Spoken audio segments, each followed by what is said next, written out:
This is Game Night with Josh Hennig on 97.3 ESPN and the free mobile app.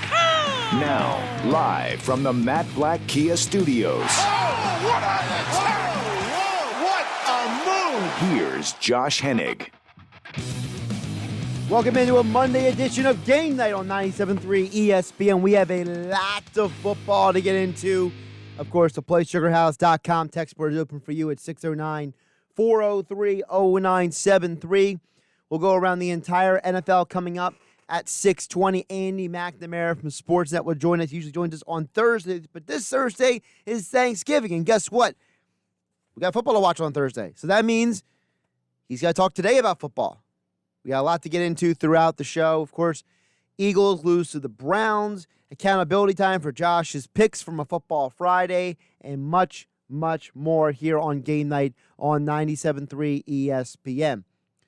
And I'm obviously got to start with the Eagles because the further we get separated from the game, and as the hours pass by, all my mind keeps going to is something that I have heard other people bring up.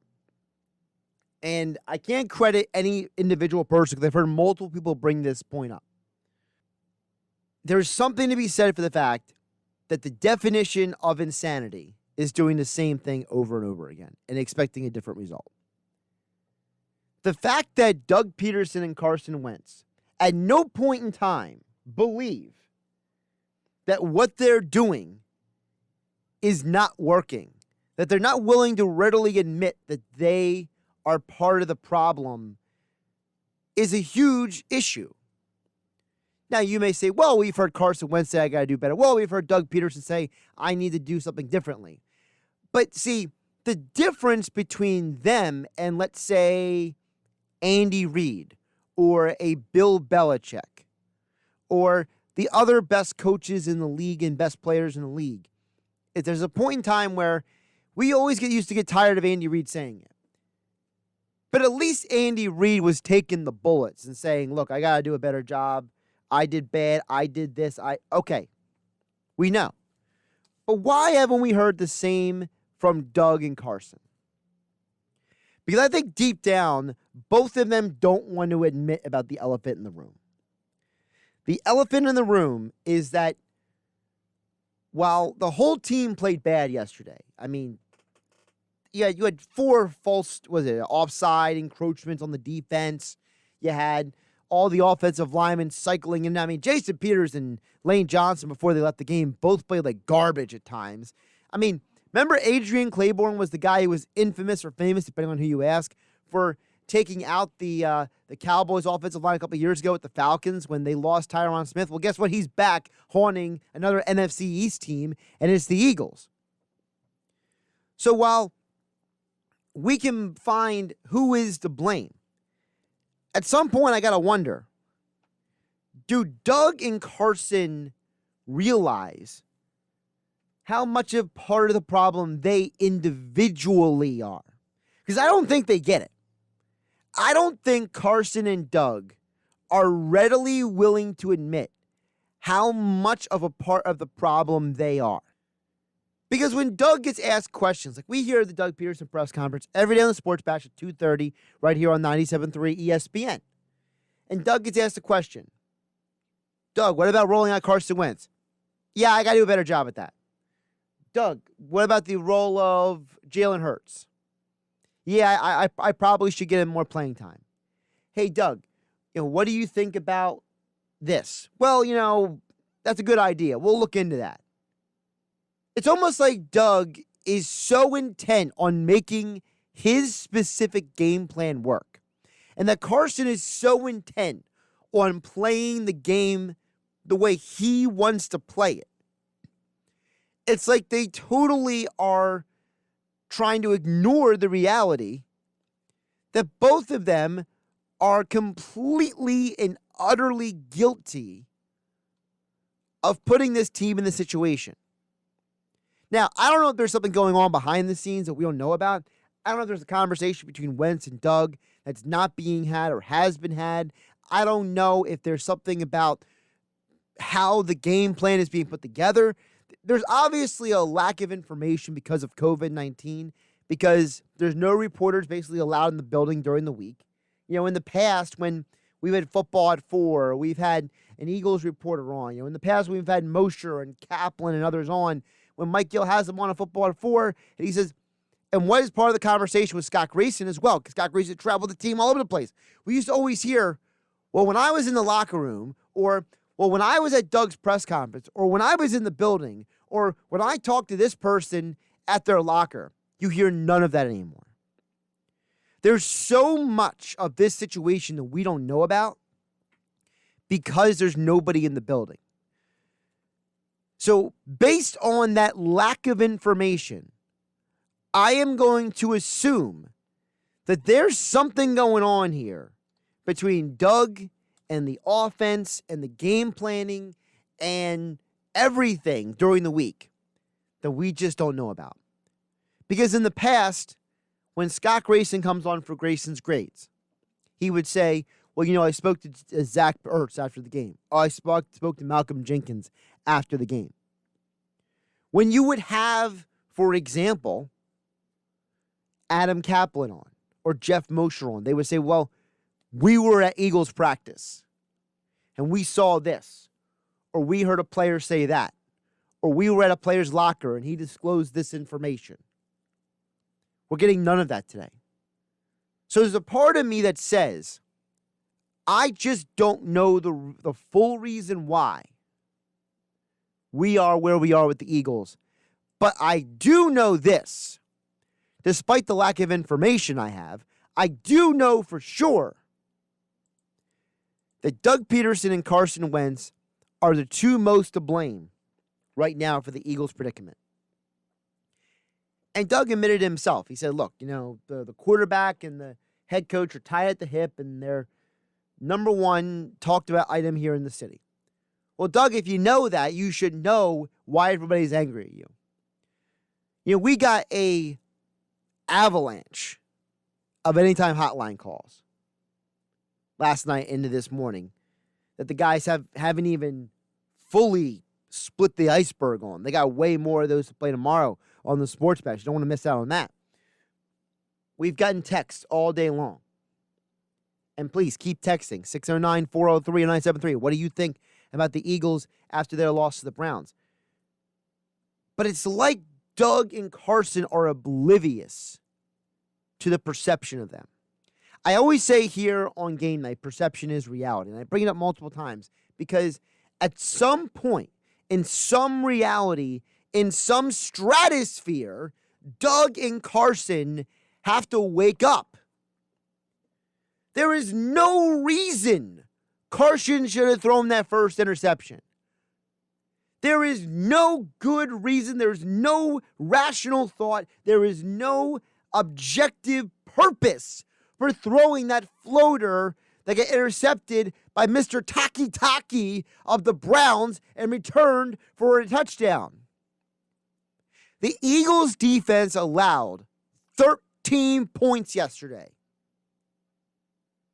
The offense of the Philadelphia Eagles was directly responsible for the Browns scoring 9 points. You're telling me that the Eagles' defense only allows 13 points, and the Eagles don't give up those 9, that the Eagles wouldn't have won the game? I guarantee you they could have won the game. But you know why they didn't? Because Carson Wentz looks clueless out there. And Doug Pederson looks lost. The Eagles finished the game with 17 points. If they don't give up those 9 points, the safety and the pick 6, they win the game 17-13. If the Eagles don't have turnovers in the Washington game, they win that game. If they don't have turnovers in the Bengals game, they probably win that game. So there's 3 games that are in their loss column that would have been wins this year, objectively. And they probably could have beaten the Giants too, but that's a different set of circumstances. That's not specifically the turnovers. But purely based off the turnovers of Carson Wentz, instead of this team being 3-6-1, in theory, instead of being 3-6-1, they could, and I say could, be 6-4. And you'd feel a heck of a lot better about this team if you're an Eagles fan. But you don't. Because Doug Pederson and Carson Wentz keep trying to do the same thing and keep getting the same result. You know, Doug did run the ball yesterday for a little bit, and they had a ton of success. They got away from it in the second half. Why? I have no idea. And Doug's explanation for it made no sense either. I still want to know how many of those plays that are being run are Doug Pederson and how many of them are Carson Wentz optioning or audibly out of the play and going to something else.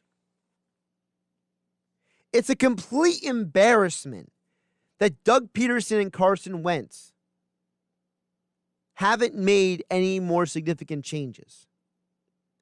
There's always been talk that, well, Howie Roseman should do this and Doug Pederson should do that. At this point in time, the only thing that needs to happen right now, and if it doesn't happen before next Monday night's game, then the Eagles organization should be embarrassed and ashamed of themselves. There's one thing that has to happen. One thing. Howie Roseman, Jeffrey Lurie, and Doug Pederson need to be locked in a room for 2 hours to figure out what is wrong with this team. And whatever it takes for them to get it figured out, and whatever they got to do, and whatever they got to hash out to figure out the future of this franchise, not just this year, but beyond this year, it's got to happen. Somebody's got to have some tough love conversation for this organization. And as of right now, they're not having that conversation. It's just Doug doing his thing, and Wentz doing his thing, and Howie doing his thing. And I don't even know if Jeffrey Lurie, how much he even cares anymore. How invested is he in the rest of this season? The only reason why you have a lead in the NFC East is because everybody else is so bad. By Thursday night, unless the Cowboys and Washington tie, you're going to be in second place by Monday night. The only way this organization can move forward is if the three principal authority figures of the organization are forced to sit down and have some uncomfortable conversations about the quarterback, the coaching staff, the play calling, who's starting, etc. When Doug Pederson says during a press conference that Sua Opeta got more playing time because he outplayed somebody who has played admirably well the majority of the season in Nate Herbig, I have a lot of questions about the decisions that are being made by this organization. And if that conversation between Lurie, Pederson, and Roseman does not happen before Monday night, then this organization should be completely embarrassed and ashamed of themselves, and they should all be forced to publicly put themselves in front of the media and say how ridiculous this is. Because you can't keep doing the same thing and expecting a different result. That is the definition of insanity. And right now, Doug Pederson and Carson Wentz, the Philadelphia Eagles, are insane. Josh Hennig here on Game Night on 97.3 ESPN. The PlaySugarHouse.com text board is open, 609-403-0973. Of course, Game Night being brought to you by PlaySugarHouse.com. Place your legal sports bets at PlaySugarHouse.com. Sign up now and match your first deposit up to $250. Must be 21 or to play. Gambling problem? Call 1-800-GAMBLER. Of course, Thursday Night Football is tonight. We will preview that game coming up next on Game Night with Andy McNamara from Sportsnet here on 97.3 ESPN FM and the 97.3 ESPN mobile app powered by First Bank of Sea Isle City. You're listening to Game Night with Josh Hennig on 97.3 ESPN and the free mobile app. Josh Hennig here on Game Night on 97.3 ESPN. Of course, we'll get more into the Eagles-Browns. Also, Monday Night Football tonight. You're here on 97.3 ESPN. Coverage begins at 7:30.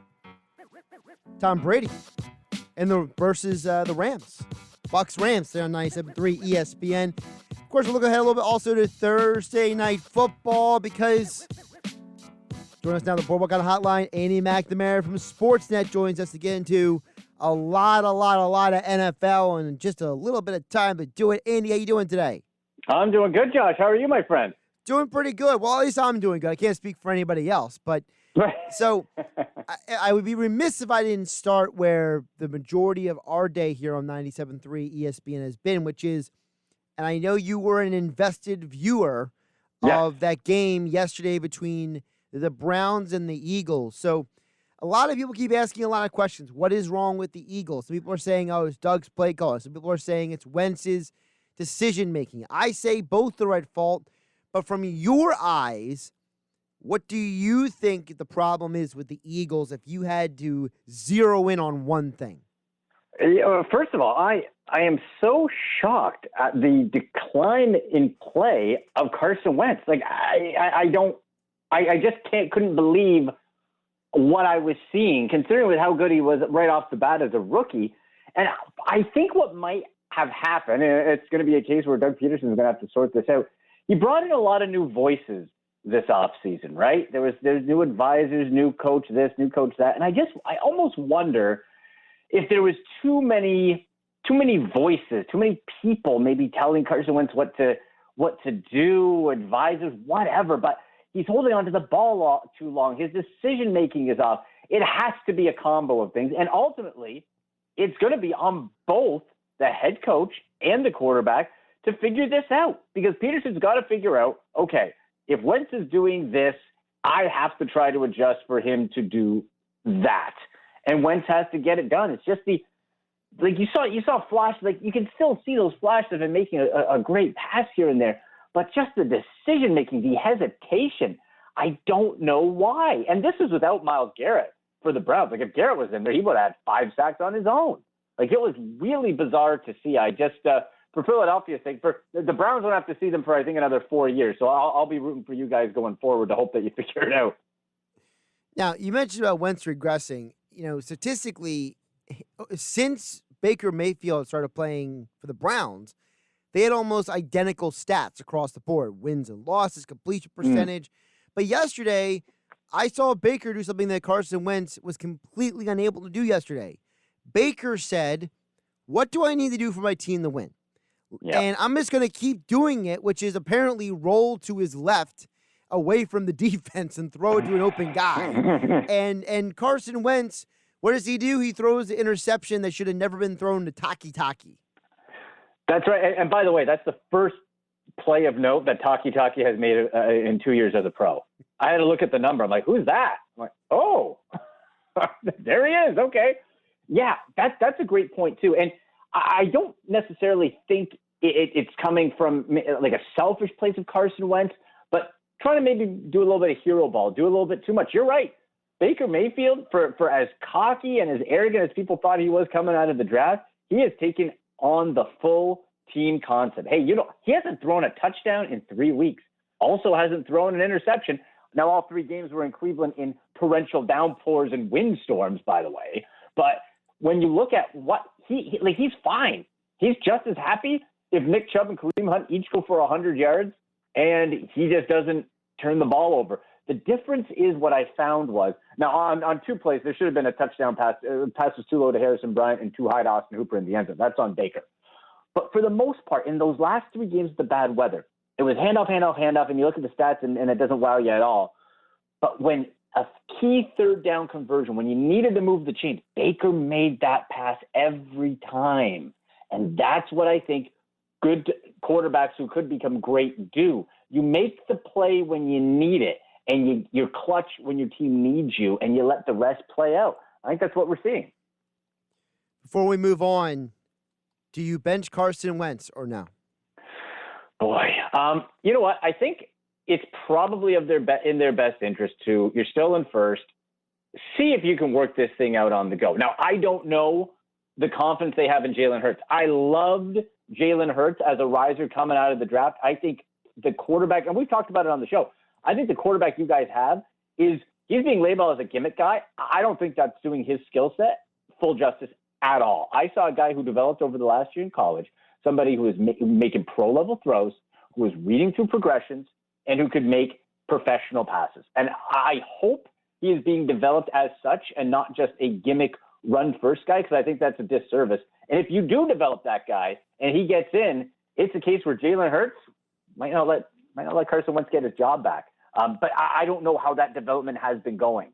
I'd say you probably keep trying to ride it out with Carson Wentz at least this year, and then maybe have to make a real difficult decision next season. Andy McNamara joining us here on a Monday here on Game Night on 97.3 ESPN. Make sure you follow him on Twitter at AndyMC81 for all your NFL and fantasy sports analysis. We'll get to some of the fantasy sports stuff in just a moment. Tonight, Monday Night Football is tonight, Andy. Tom Brady and the Bucs taking on Sean McVay's Rams. It's been an interesting year for both of these teams. We know that Tom Brady's trying to spread the wealth around. We know that the Rams offense, in terms of fantasy, is probably one of the most exasperating things for anybody. But in real football terms, the Rams are a pretty darn good football team. And you know what? When you look around the NFC, you got to wonder, there's a possibility you may have 3 teams coming out of the NFC West. Absolutely. And and isn't it shocking that one of them is not going to be the San Francisco 49ers? Who would have thought that at the start of the now, injuries are the main key to that, let's be honest, right? But when you look at the Rams, and I'll give you guys this, a fantasy sleeper play. If you're looking to play a DraftKings contest tonight for a value guy, I am so bullish on Josh Reynolds tonight. I don't think it can be understated how I think from a value play, if you want to avoid, let's say, a Robert Woods and pay down, you have a guy in Josh Reynolds, that third receiver, right? And we talk about how great the Tampa Bay Buccaneers defense is. Cooper Cup's going to get focused. Robert Woods is going to get focused. But the attention that Jared Goff has been paying to Josh Reynolds cannot be ignored. 8, 9, 10 targets the last 3 games. Okay, you see him hit the double-digit fantasy points. In the last 4 weeks, he's got a touchdown or 2.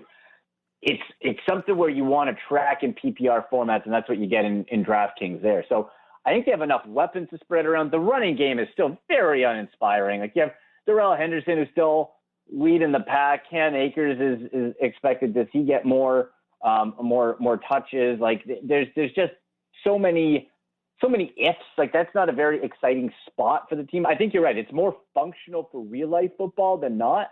If I'm looking at this game and it becomes a shootout, I just don't quite know what we have in Jared Goff. We thought we did coming off the Super Bowl or going into that Super Bowl year. The following year, not so much. And this year, it's kind of a mixed bag, right? So that's the thing. And the Bucs are much better against the run than the pass. So I wonder if we do see this thing start to go to the air a lot. Yeah, I anticipate this is going to be a great game tonight. I don't know. I'm conflicted on how scoring it's going to be, because I know you mentioned also in your video on your Twitter page at AndyMC81 that, listen, these are 2 good defenses. So, this might not be one of those games you want to be hyper dependent. I mean, hopefully you're not depending too much on anybody. I mean, I purposely took anybody I had in this game out before my Sunday game started because I was worried that it wouldn't work out. Now, of course, I'm paying for it because Austin Hooper didn't get me almost 8 points yesterday, but I digress. Yeah, exactly. It was a bad weather game in Cleveland, man. They're going to Jacksonville next week, so I hope Florida has some better stuff. And I do think the way that Austin Hooper has been the last few weeks, even though it's low scoring, you look when he's been targeted and how, and I think in better weather, we're going to see an influx to Austin Hooper, especially with Odell Beckham Jr. So I still hold on to it a little bit for now. But yeah, you're right. Like, for this game, okay, if the 2 defenses do show up, who suffers? Is it going to be like a third target like Josh Reynolds, like I said, who might not get top coverage? For the Buccaneers, you have so many weapons, but it's so scary as far as who gets the ball the most. And now against bad defenses, you can spread around, everybody can eat. But in something like this, is it Mike Evans that the Rams try to take away? Is it Chris Godwin? Is it Antonio Brown? Is it Gronk? Who is getting the football? And that's where I'm with you. I tried to take I think I did, actually. Yeah. Take like the Buccaneers, any Rams, Buccaneers I had off the table if possible in my leagues, just because there's too many questions. I hate questions in fantasy football, and we really get that, especially with the ball distribution being pretty even over the last couple of weeks for the Bucs. Now, you mentioned fantasy football. There's already been a busy day news-wise because all these guys all of a sudden appearing on the COVID list. Now we know, just want to precaution people because I've yelled at people about this before, so I don't want to be, condemned for doing the same thing I condemn others for. Just because someone's put on the COVID list doesn't mean they have COVID.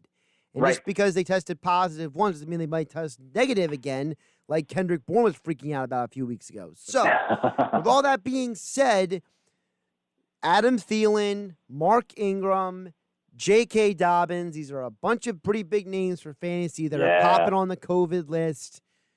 What are you telling people to do as a lot of people are already looking toward Thursday because you got 3 big games on Thursday?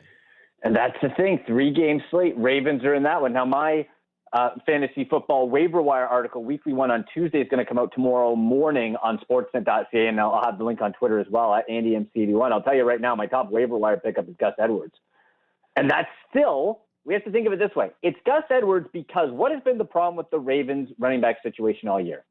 You don't know if it's going to be Mark Ingram, J.K. Dobbins, Gus Edwards, sprinkle in a little Justice Hill, and, of course, Lamar Jackson is running around. Like this past week, Mark Ingram had 2 carries. A couple weeks before, he was leading the pack. You don't know. That's been the problem. But now you eliminate 2 of those guys, meaning Gus Edwards is the starting running back. How important is that when you have Lamar Jackson running the ball? And, oh, by the way, you got a Steelers defense that's allowed the 7th fewest total rushing yards this season and one of, if not the fewest, fantasy points allowed to running backs this year.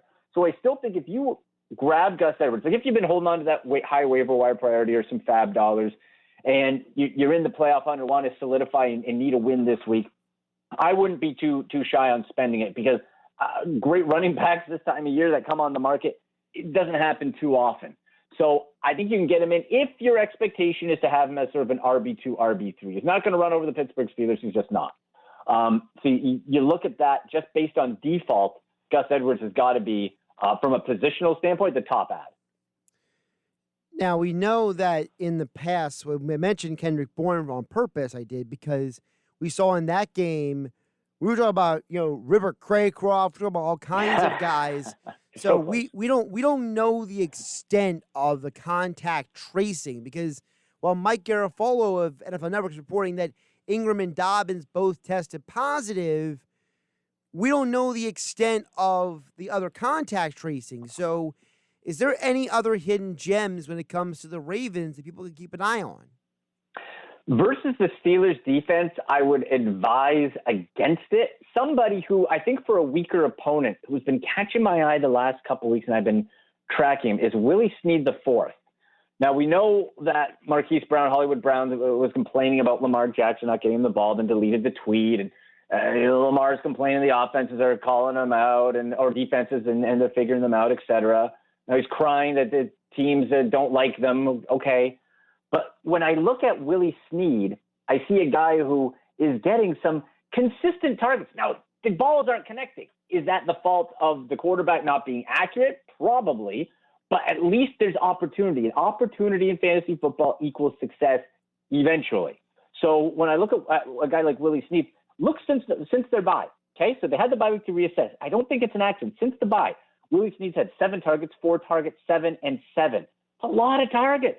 I mean, 2 touchdowns 2 weeks ago. You want the yardage and catches to go up, but that's the guy you should keep an eye on. Now, again, I don't advise it versus Pittsburgh, but Dallas is coming up. Jacksonville a couple weeks after that. The Giants in Cincinnati. That's somebody you might want to get on your radar.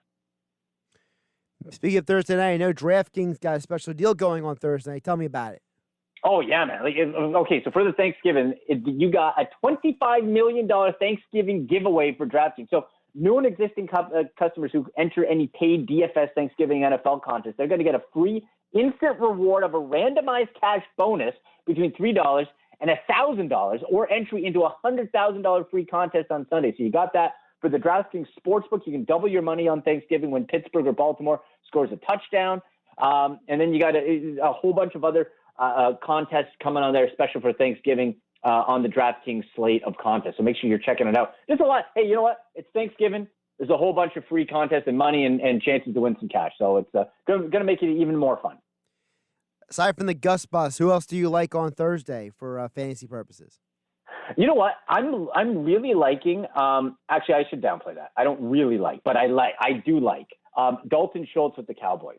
Okay, because Andy Dalton. It's funny when you get a competent quarterback back, right? Like when you get a guy who's like not DiNucci, right? It's like.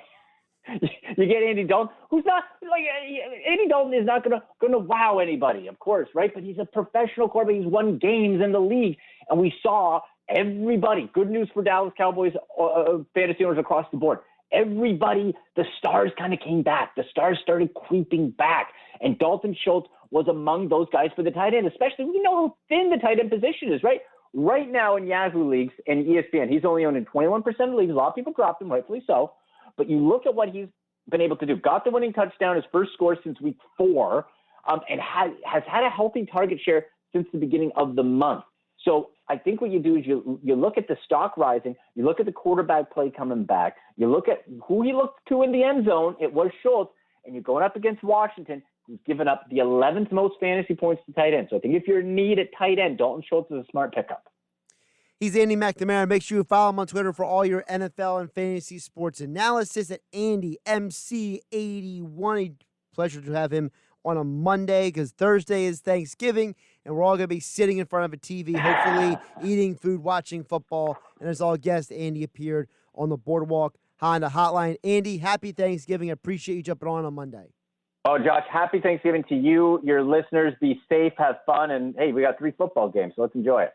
Absolutely. Of course, Andy McNamara is all guests appear on the Boardwalk Honda Hotline. We'll get back to your text in just a bit at 609-403-0973 to get on the conversation here on Game Night on 97.3 ESPN, being brought to you by weightliftinghq.com. You've heard me talk about my own passion for health and fitness. I'm a gym guy. I love to go to the gym. I try to take care of my health. I'm someone who lost 110 pounds about 8 years ago is when it went down. Well, all these years later, I'm still very passionate about it, and weightliftinghq.com is a type of business that is for someone who cares about their health and fitness goals.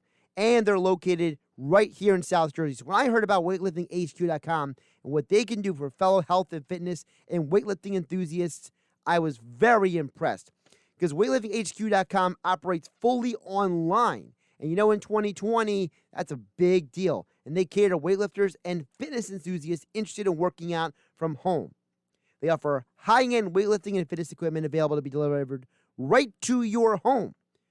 So you have to go pick it up, and they set it up for you. So 2 of the worst parts of ordering fitness equipment, as someone who has ordered fitness equipment in the past, the 2 worst parts of it are taken out of the puzzle for you. They deliver it to your home, and they set it up for you. So whether it's a bench and squat rack, kettlebells, dumbbells, cardio and fitness machines, even accessories like heart rate monitors, fitness watches, resistance bands, and more. At weightliftinghq.com, you cannot beat their local customer service or their incredibly competitive prices. So check them out online at weightliftinghq.com and use the code RADIO10 at checkout for 10% off your entire order. That's RADIO10 at weightliftinghq.com for 10% off your entire order. That's weightliftinghq.com. Now, more Game Night with Josh Hennig on 97.3 ESPN and the free mobile app.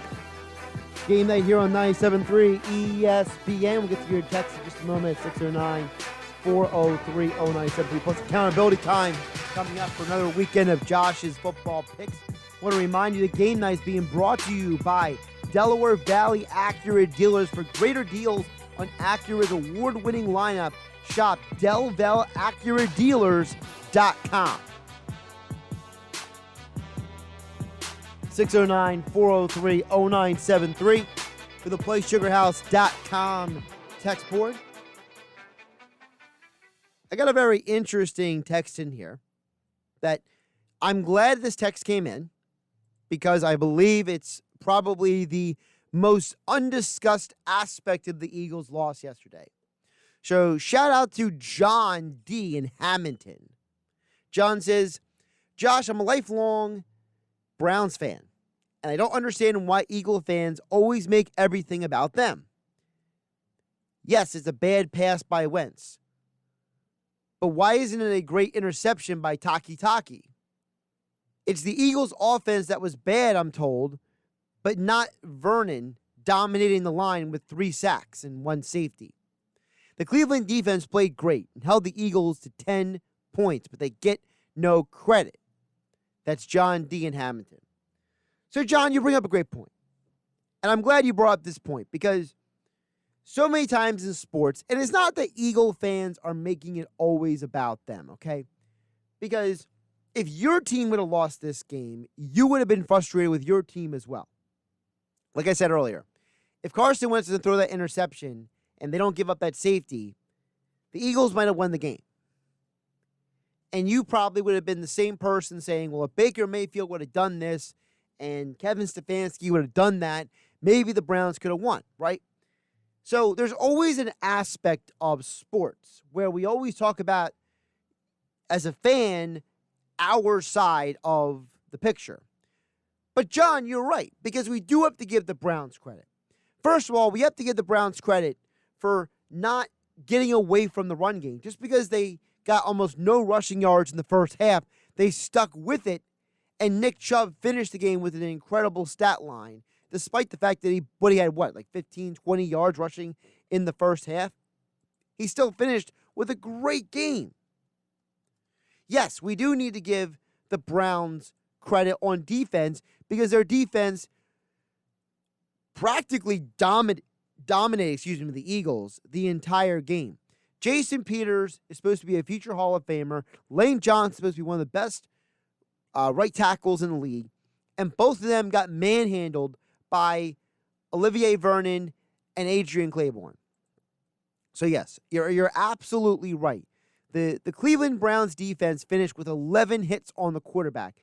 They deserve credit for that. By the way, the Browns also had 8 deflected passes. So if people want to look at Carson Wentz's stat line and say, well, he was only 21 for 35. Yeah, but he had 8 deflected passes. So what if the Browns don't get their hands on all 8 of those passes? By the way, how about the fact that 4 of them, not 1, not 2, not 3, but 4, how about Denzel Ward, right? You didn't mention this, John D. and Hamilton. Denzel Ward had an incredible game. He had 4 deflected passes. He had 3 solo tackles. And he was in on numerous plays throughout the game, including a quarterback hit on Wentz. So, yes, there's an aspect of the Eagles' loss that's being overlooked, and that is the Browns did win the game, and the Browns won the game fair and square. I mentioned it with Andy McNamara. I think I saw Baker Mayfield roll out to his left 4 or 5 times, and it seemed like the Eagles never figured it out. Now, Baker didn't have an amazing game. He was 12 for 22, no touchdowns, as Andy McNamara mentioned earlier. But he had a solid quarterback rating of 86. And he didn't have any turnovers. He did what was necessary for his team to win, and he was happy with it. And they kept running the ball, and Nick Chubb ended up with 114 rushing yards, which made every fantasy football fan of who's on their team happy. But just because the Browns did all those things, John D. and Hamilton, doesn't overlook the fact that the Eagles still played like trash. It doesn't overlook the fact that Carson Wentz played poorly.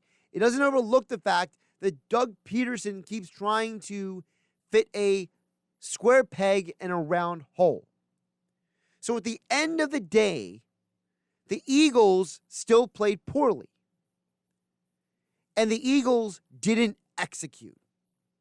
And that's a huge problem with that loss yesterday. 609-403-0973 on the PlaySugarHouse.com. Text Protector says, it's been a lot of what ifs this year in Philly. This season is on Wentz, plain and simple. Well, I don't think it's all on Wentz, plain and simple. But if anybody denies Wentz's culpability and responsibility for where this season is, I think it's a gross, negligent oversight. Carson Wentz is directly responsible for 2 losses this year, okay? He's directly responsible for the loss yesterday, in my opinion, because at some point, you don't make that throw that Taki intercepts. You got to know that you're in the end zone. You can't just hang on to the ball. I mean, how many times has Carson Wentz got to get hit and get hit hard before he realizes that he needs to stop being a glutton for punishment and just throw the ball away or throw it to the check down? There's so many times this year Wentz refuses to go through option 1, option 2, option 3, get the ball out of my hands. 1 Mississippi, 2 Mississippi, I got to throw the ball. He doesn't do it enough. But because Wentz is directly responsible for at least 2 or 3 losses this year because of his turnovers, doesn't negate the fact that Doug Pederson has also not done a good enough job when it comes to running this football team. The Eagles looked at times completely overwhelmed by the Giants coming out the bye.